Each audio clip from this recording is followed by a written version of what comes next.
Its themes the well-planned and executed military-style attack on a diplomatic facility in Benghazi was the political equivalent of a devastating improvised explosive device on the myth of Obama's record as commander-in-chief.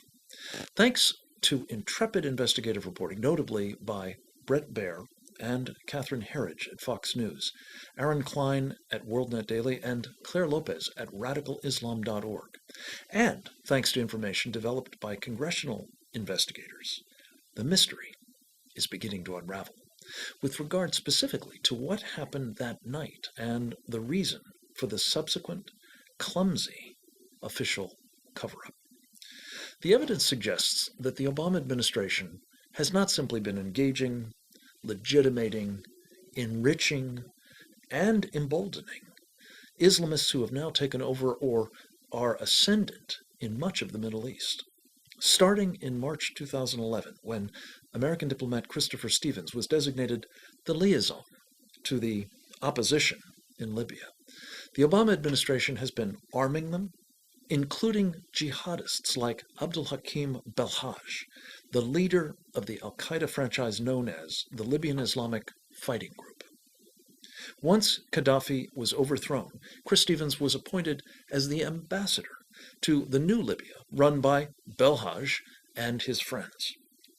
Not surprisingly, one of the most important priorities for someone in that position would be to try to find and secure the immense amounts of armaments that had been cached by the dictator around the country and systematically looted during and after the Libyan Revolution. One of the places in Libya most awash with such weapons, in the most dangerous of hands, is Benghazi.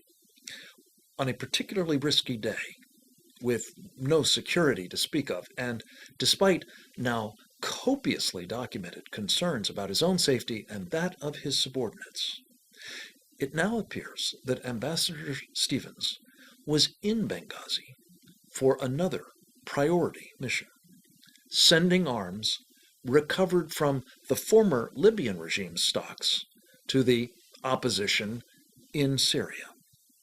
As in Libya, the insurgents are known to include al-Qaeda and other Sharia-adherent supremacist groups, including none other than Abdul Hakim Belhaj.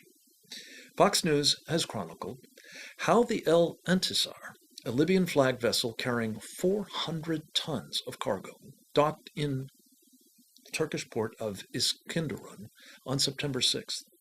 It reportedly supplied both humanitarian assistance and arms, including deadly SA-7 man-portable surface-to-air missiles, apparently destined for Islamists, again, including al-Qaeda elements in Syria. What cries out for further investigation and debate in the remaining days of this presidential election is whether this shipment was part of a larger, covert Obama effort to transfer weapons to our enemies, weapons that could make the Iran-Contra scandal, to say nothing of Operation Fast and Furious, pale by comparison. Investigative journalist Aaron Klein has reported that the consulate in Benghazi actually was no such thing. He observes that while administration officials have done nothing to correct that oft-repeated characterization of the facility where the murderous attack on Ambassador Stevens and his colleagues was launched, instead, they call it simply a diplomatic mission. And what Klein describes as a shabby, nondescript building which lacked any major public security presence was, according to an unnamed Middle Eastern security official, routinely used by Stevens and others to coordinate with the Turkish, Saudi, and Qatari governments on supporting the insurgencies in the Middle East, most prominently the rebels opposing Assad's regime in Syria. We know that Stevens' last official act was to hold such a meeting with an unidentified Turkish diplomat. Presumably, the conversation involved additional arms shipments to al-Qaeda and its allies in Syria. But it may also have involved getting more jihadi fighters there as well.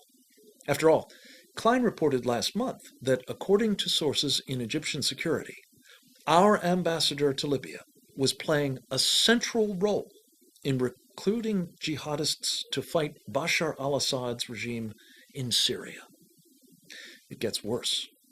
Last week, Center for Security Policy senior fellow and former career CIA officer Claire Lopez observed that there were two large warehouse-type buildings associated with the so-called consulate, whose purpose has yet to be disclosed. As their contents were raided in the course of the attack, we may never know for sure whether they housed, and were known by the local jihadis to house, arms, perhaps administered by the two former SEALs killed along with Ambassador Stevens. What we do know is that the New York Times, one of the most slavishly pro-Obama publications in the country, reported on October 14th, 2012, that most of the arms shipped at the behest of Saudi Arabia and Qatar to supply Syrian rebel groups fighting the government of Bashar al-Assad are going to hardline Islamic jihadists and not the more secular opposition groups that the West wants to bolster. In short, it seems President Obama has been engaged in gun walking on a massive scale. The effect has been to equip America's enemies to wage jihad, not only against regimes it once claimed were our friends, but inevitably against us and our allies as well. That would explain his administration's desperate and now failing bid to mislead the voters through the serial deflections of Benghazigate. This is Frank Gaffney. Thanks so much for listening.